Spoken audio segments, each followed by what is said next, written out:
Salut à tous, ravi de vous retrouver sur canalturf.com, un plateau de qualité pour le quintet de ce samedi 23 juillet sur l'hippodrome d'Anguin. Il s'agira en effet du prix de Buenos Aires, une épreuve estampillée groupe 2. Ils ne sont malheureusement que 14 au départ, avec a priori deux bonnes bases logiques et fiables. Il ne faut donc pas s'attendre à de très gros rapports. Mon préféré sera le numéro 8, qui est long du Châtelet. Il vient d'améliorer son chrono dans le groupe 1 prix René Ballière, derrière Quaker Jet, en le portant à 1,17. Le cheval a prouvé également qu'il possédait une belle tenue. Il va en falloir pour tenir les 4150 mètres du parcours. Il a terminé deuxième de cette course l'an dernier derrière Athos du Boscail.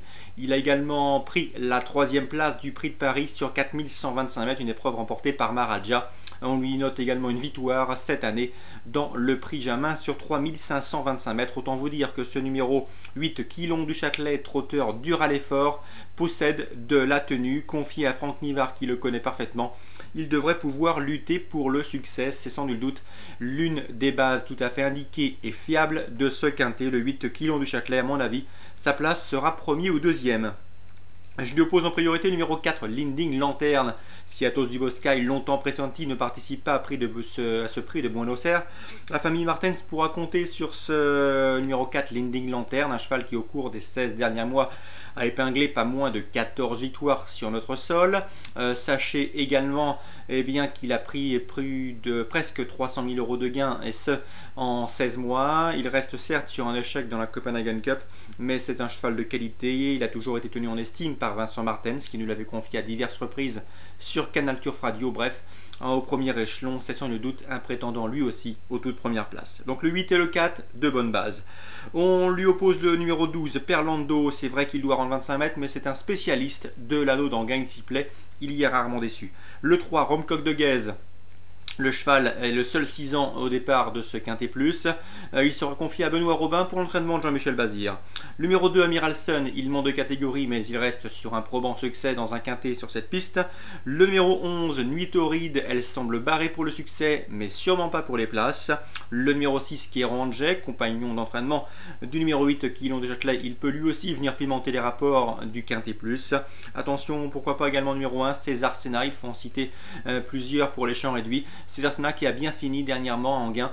S'il répète cette fin de course, il peut lui aussi s'immiscer dans la combinaison gagnante du quintet. Un quintet à mon avis qui ne sera pas des plus rémunérateurs. Donc je vous conseille de partir en base des numéros 8 et 4.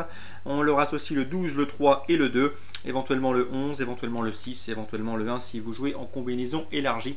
Mais le conseil, c'est ne justement pas trop s'élargir afin de dégager un certain bénéfice.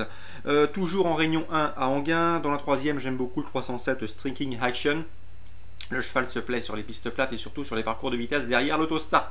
D'ailleurs, il vient de courir en Scandinavie. Il a participé au groupe 1, le Forus Open, la Copenhagen Cup, mais également il a terminé deuxième de la Sweden Cup, le week-end de l'Elite Lop. C'est un cheval qui apprécie tout particulièrement les tracés réduits.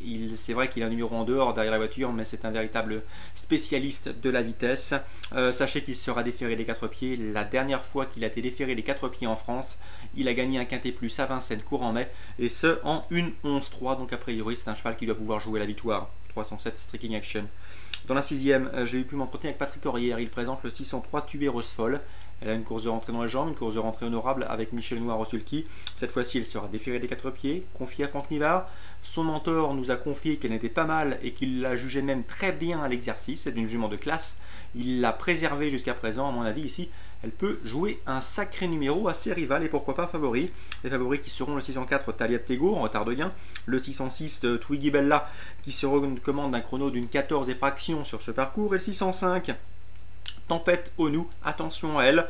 Elle dépend d'une écurie en pleine forme, celle de Jean-Étienne Dubois qui brille actuellement à Anguin. Sachez qu'elle sera déférée des 4 pieds. Elle a couru qu'une seule fois déférée des 4 pieds jusqu'à présent, une victoire. Bref, du 100% de réussite à la gagne pour Tempête d'Onou déférée des 4 pieds. Donc le 603, Tubéreuse Folle pour venir contrecarrer les plans du 4, du 6 et du 5. Dans la 6e course du programme, je termine avec la 8e. J'ai pu m'entretenir avec Gérard Delaunay, il présente le 802 Quidil. C'est a priori la grosse confiance. Le cheval reste sur un succès à Anguin. Il est encore mieux d'après son entraîneur sur 2100 mètres. Il sait débouler, il est pratique, il est maniable, il est courageux. L'opposition dans ses cordes. Bref, on n'est pas loin du penalty. Le 802 Quidil, drivé Laurie Delaunay qu'il connaît parfaitement bien. Je lui opposerai le 801 Ritonaldo qui vient de terminer dans son sillage lors de leur dernière confrontation commune. Et le 807 Quadrigno GL, attention à lui, c'est un cheval qui a maintenant une course de rentrée dans les jambes, lui qui a été arrêté presque un an. Sachez qu'il sera déféré des 4 pieds. Sachez également qu'il avait remporté une course à pareille époque l'an dernier sur cette piste d'Anguin. Bref, déféré des 4 pieds, il a déjà gagné à Anguin l'été dernier et il a une course de rentrée dans les jambes. Le 807 Quadrigno GL peut venir sur le podium, mais je lui préfère nettement le 802 Quidil qui a priori devrait être un coup sûr à l'arrivée, style on en juge par les propos de son entraîneur Gérard Delaunay dans l'interview disponible sur Canal Turf Radio. Très bon jeu à tous, bon début de week-end et rendez-vous bien évidemment demain.